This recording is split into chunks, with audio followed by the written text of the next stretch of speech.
पीड़ित हैं, कमजोर हैं और जुल्म जाती सह रहे हैं। हमारे लोगों की हत्याएं की जा रही हैं, सरेआम ऐलान करके हमारे लोगों की हत्याएं की जा रही। हत्या करने के बाद लंबे समय तक न्याय तो बहुत दूर की बात है, न्याय पे चर्चा भी नहीं हो रही। मैं इसके लिए अपराधियों से ज्यादा हमारी चुप्पी को ज्यादा जरूरी मानता हूं, इसका कारण मानता हूं। जितना हम लोग चुप रहेंगे और अन्याय को सहते रहेंगे, उतना ही अन्याय हमारी तरफ बढ़ता रहेगा। आज हमने जो मांग पत्र दिया है, उसमें जो आर्थिक मदद की मांग थी और नौकरी की मांग थी, वो प्रशासन के लोगों ने ऊपर शासन के लोगों को भेजने का और उस पे प्रभावी काम करने का आश्वासन दिया। साथ साथ इनके बच्चों की पढ़ाई और इनकी मृतक की पत्नी की पेंशन और जो कंपनसेशन का पैसा अब तक नहीं पहुंचा था, उस पैसे को भी पहुंचाने का उन्होंने हमें ऑन रिकॉर्ड उसका डाटा दिखाया कि हमने इस काम को कर दिया। वो इनकी पत्नी की पेंशन के लिए भी हमसे, क्योंकि हमारा अधिकार है, तो वो इसके लिए सहमत है कि उनको पेंशन बनेगी और उनके बच्चों की, जब तक वो पढ़ाई करेंगे, उनके बच्चों की पढ़ाई होगी। जो आरोपी था, एक आरोपी जिसने सरेंडर किया था, उसके साथ 2 लोग और हैं, ये बात भी जानकारी में आई। उनमें से एक को गिरफ्तार कर लिया गया और एक अभी फरार है। उन्होंने हमें आश्वासन दिया है कि हम उस दोषी को भी जल्दी गिरफ्तार करेंगे और उनके अलावा भी कोई व्यक्ति शामिल होगा तो उसको भी गिरफ्तार करेंगे।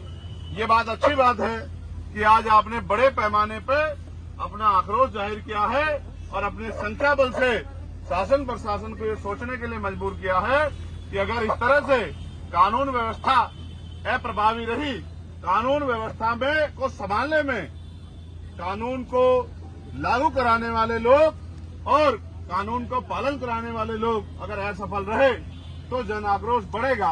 लेकिन मेरा आपसे भी ये कहना है कि आप भी संगठित रहो, आप भी संगठित रहो। जब तक आप संगठित नहीं रहोगे और समाज को साथ लेकर नहीं चलोगे, तब तक मुझे नहीं लगता कि ये हत्याएं बंद हो सकती हैं। हत्या होने के बाद वो आरोपी जेल चला जाए या उसको फांसी की सजा हो जाए, लेकिन उस परिवार का क्या, जिस परिवार से कमाने वाला चला गया है, जिस परिवार का सहारा चला गया है। ये जो माँ बाप यहाँ बैठे हैं, ये इस उम्मीद से बैठे हैं कि इनके बारे में सोचा जाए, लेकिन आप जानते हो शासन सत्ता उनकी है और उनकी शासन सत्ता में हमारे लोगों की हत्या की छूट मिली हुई है, तो हम क्या करें। मैं आपसे भी कहता हूँ, ये जो नौजवान यहाँ खड़े हैं, जब तक आप अपनी शासन सत्ता नहीं बनाओगे, तब तक ये हत्याएं रुकने वाली नहीं है। आज अपनी ताकत बनाई है नगीना के जरिए, तो आपकी बात मजबूत हुई है, आपकी सुनवाई भी होने लगी है, आपकी बात का दमखम भी बढ़ा है। लेकिन ताली मत बजाओ, सुन लो, ये ताली बजाने का, नारा लगाने का समय नहीं है, क्योंकि हमने अपना भाई खोया।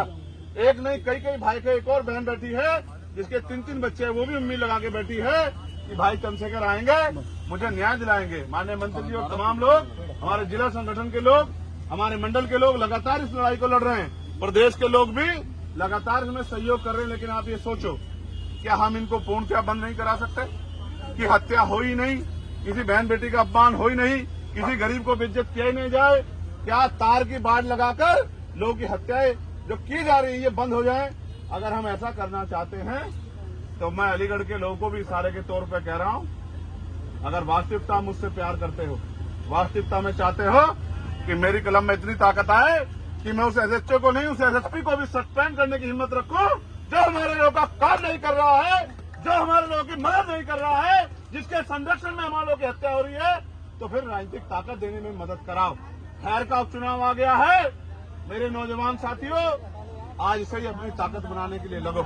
और इस बार जब खैर में उपचुनाव हो 6 महीने के अंदर, तो आजाद समाज पार्टी का मेंबर ऑफ असेंबली एमएलए वहां से जीत के जाना चाहिए। यही इस परिवार को सच्ची श्रद्धांजलि होगी और यही हमारी ताकत का बनने का काम यहाँ शुरू होगा। और जैसे हमारी ताकत यहाँ बनेगी, ये गुंडे घरों में घुस जाएंगे, ये गुंडे क्षेत्र छोड़ के भाग जाएंगे, ये गुंडे घरों में दुबक जाएंगे और गुंडागर्दी इनकी गुंडागर्दी हवा हवाई हो जाएगी। ये भी आपको सम्मान से बात क्या करेंगे, लेकिन ये तभी संभव है कि जो बिजनौर के लोगों ने करके दिखाया, वो अलीगढ़ के लोग भी करके दिखाएं। ये अलीगढ़, इसका इतना बड़ा नाम है और मुझे गर्व महसूस होता है कि यहाँ इतना मान सम्मान आप लोगों ने कमाया है, लेकिन यहाँ इतना बड़ा जुल्म हो रहा है, तो ये चिंता का विषय है और इस चिंता को आपको मुझे समझना पड़ेगा। सिर्फ नारा लगाने से या मोटरसाइकिल दौड़ाने से काम नहीं चलेगा। बिना राजनीतिक शक्ति के हम इनका मुकाबला नहीं कर सकते।